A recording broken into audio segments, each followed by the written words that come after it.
Subscribe now। तो hello guys, कैसे आप सब? मैं समझता हूँ आप सब बहुत अच्छे होंगे। तो आज हम बात करने वाले हैं 10th क्लास सामाजिक विज्ञान। तो सामाजिक विज्ञान में क्या क्या पढ़ना है, क्या क्या नहीं पढ़ना है, क्या क्या सिलेबस में है और क्या क्या हट चुका है, आज इस वीडियो में सभी जानकारी आपको मिलने वाली है। तो आप वीडियो को स्किप ना करें और वीडियो को पूरा देखें। तो देखते हैं तो इसमें 4 पार्ट्स में सामाजिक विज्ञान को बांटा है। पहला पार्ट इतिहास का होता है, दूसरा भूगोल का होता है, तीसरा अर्थशास्त्र का होता है, चौथा नागरिक शास्त्र का होता है। मतलब 4 पार्ट्स हैं टोटल सामाजिक विज्ञान में। टोटल चैप्टर 22 चैप्टर पढ़ने हैं आपको। 22 चैप्टर में से ही बोर्ड एग्जाम यूपी बोर्ड 2023-24 में पूछा जाएगा। तो आपको सभी चैप्टरों को ध्यानपूर्वक पढ़ना है।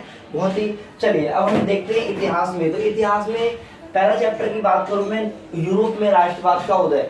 It is very important chapter है। मतलब बहुत क्वेश्चन इसमें से इंपॉर्टेंट है, बहुत बार पूछे जाते हैं और बहुत ज़्यादा चांस है इसमें से लॉन्ग क्वेश्चन आने का। दूसरे की मैं बात करूं, भारत का राष्ट्रवाद यानी भारत में राष्ट्रवाद।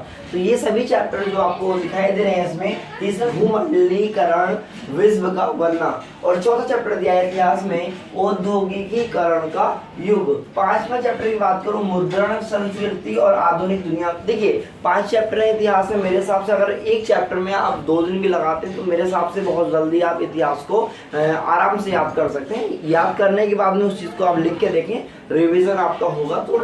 टोटल आपको इसमें 5 चैप्टर पढ़ने हैं। 5 चैप्टर पढ़ने के बाद में आगे में बात करें, भूगोल में पढ़ने हैं आपको। पहला चैप्टर दिया है संसाधन एवं विकास, 3 चैप्टर पढ़ना है आपको। दूसरा दिया है वन एवं वन्यजीव संसाधन, ये भी आपको पढ़ना है। तीसरा आपको दिया है जल संसाधन, ये भी पढ़ना है आपको। चौथा दिया है कृषि, ये भी पढ़ना है। 5वां खनिज और ऊर्जा संसाधन, ये भी इम्पोर्टेंट चैप्टर है। 1-2 क्वेश्चन 100% आएगा इसमें से। 6वां चैप्टर दिया है विनिर्माण उद्योग, ये भी इंपोर्टेंट चैप्टर है। चैप्टर 7 दिया है राष्ट्रीय अर्थव्यवस्था की जीवन रेखाएं। ये 7 चैप्टर हैं जो पढ़ने हैं आपको भूगोल में। आगे मैं बात करने वाला हूँ नागरिक शास्त्र की। मैं बात करूँ नागरिक शास्त्र की, तो नागरिक शास्त्र में केवल आपको 5 चैप्टर ही पढ़ने की आवश्यकता है। तो पहला चैप्टर है सत्ता की साझेदारी, इंपोर्टेंट चैप्टर है। 1-2 लॉन्ग क्वेश्चन इसमें से 100% आएगा, एक तो पक्का आना है। आगे सेकंड चैप्टर दिया गया है जाति, धर्म और लैंगिक मसले। जो भी मसले हैं वो इस चैप्टर के अंतर्गत आते हैं। तो ये चैप्टर भी बहुत ही इंपॉर्टेंट है अपने आप में। तीसरी की बात करता हूँ संघवाद, ये भी सही है चैप्टर। चौथा राजनीतिक दल, इसमें से तो एक लॉन्ग क्वेश्चन 110% आता है। बहुत ही इंपॉर्टेंट चैप्टर है, आपको याद करना ही पड़ेगा, याद करना है आपको। आगे दिया है 5वां चैप्टर लोकतंत्र के परिमाण, ये भी बहुत इंपॉर्टेंट चैप्टर है। तो ये 5 चैप्टर हैं जो आपको पढ़ने के हिसाब से ज्यादा कुछ मतलब हार्ड नहीं। अगर आप चाहेंगे तो आराम से पढ़ सकते हैं। 5 चैप्टर हैं। आगे मैं बात कर रहा हूँ अर्थशास्त्र की। तो अर्थशास्त्र में भी 5 चैप्टर पढ़ने हैं आपको। पहला दिया गया है विकास, दूसरा दिया है भारतीय अर्थव्यवस्था के क्षेत्र, तीसरा दिया है मुद्रा और शाख, चौथा दिया है वैश्वीकरण और भारतीय अर्थव्यवस्था, 5वां दिया है उपभोक्ता अधिकार।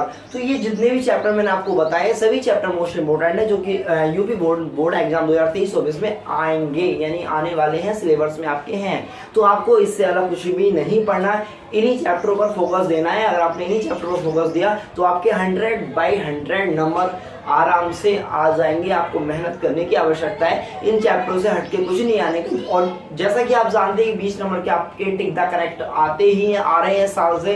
तो 20 नंबर आपके टिक द करेक्ट के हैं, 30 नंबर प्रैक्टिकल के हैं, बाकी आपके थ्योरिकल जो मतलब आप एग्जाम देंगे थ्योरिकल लिखेंगे उस चीज़ के नंबर है।